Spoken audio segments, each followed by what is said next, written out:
Dr. Cheikh Mbow, you are a senior scientist on climate change and development at the World Agroforestry Center in Nairobi, Kenya, and you talk a lot about agroforestry. So first of all, what is agroforestry and how is it different from other land management systems? Agroforestry is a traditional practice in Africa and many places in the world where crops are combined with trees and livestock to achieve different objectives, not only food security objectives, but also many needs for fruit trees, many needs for nutritious, high-value product from trees, requirement for wood and fiber, but most importantly, fertilizing soil and making climate resilient productive system to really help communities which are very vulnerable against climate change to be supporting the impact of climate change and being resilient to those effects of climate change. And from an African perspective, what are the benefits of agroforestry? The benefits of agroforestry are many. I talk about multifunctionality. Farmers never plant trees for just one objective. They plant trees for many objectives. So the benefits goes from food supplies and supply of commodity product which they need for a daily livelihood. But also the benefits goes to the landscape, how to make resilient and healthy landscape to support productive systems which are needed in various agroecological zones. If you take the Sahel Strip, the agroforestry practice will necessarily combine animal husbandry into the system.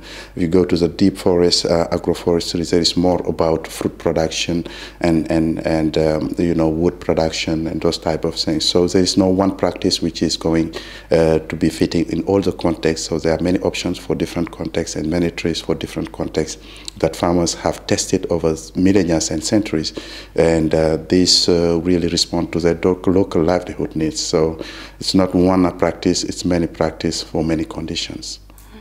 And what would you say are the challenges and obstacles for agroforestry in Africa? The challenges are many. There is local challenges, there are more general challenges. The local challenge is the issue of land tenure.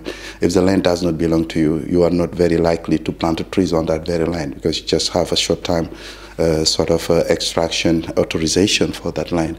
There is the challenge of having the right seed and germoplasm or seedlings to plant the desired tree in the landscape. There's also the challenge of ecological value or ecological characteristic to support some agroforestry practice. Some soils are very, let's say, poor soils to support some agroforestry practice, and you have to work on the soil first before you can do some subsequent agroforestry practice. But some other challenges are more general, which is the policy challenge, because agroforestry does not fall into neither pure forestry policy or the pure agriculture policies in between. So the government do not see the requirement of just investing into that sector while you have the two extreme sectors which are, binding restricting the implementation of agroforestry policy. So at higher level, there is a little investment and attention to agroforestry, while we think it's the only way to achieve the multiple objectives of communities on the ground, because it's not only about crops or not only about forests, it's both. And we think we have to influence the policymakers to embrace agroforestry as the EU did, or India, to improve lives and landscapes in Africa. And do you think, are there other approaches to land management that deserve more attention than agroforestry? It's very difficult to make a comparison, because what I know for sure is that without agroforestry, it's very difficult to have any exclusive or the land management that will work for all the needs for African communities. I do agree with those people who think about yield only, that your yield is not possible if your soil does not have any organic matter.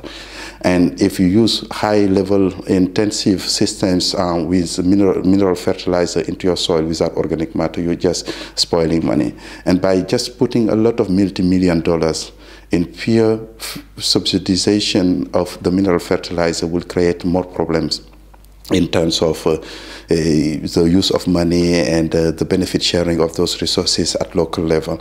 So I think agroforestry is not a silver bullet, but it needs to be combined with other land use systems to be achieving the optimal solutions for food security, water security, and energy security in Africa.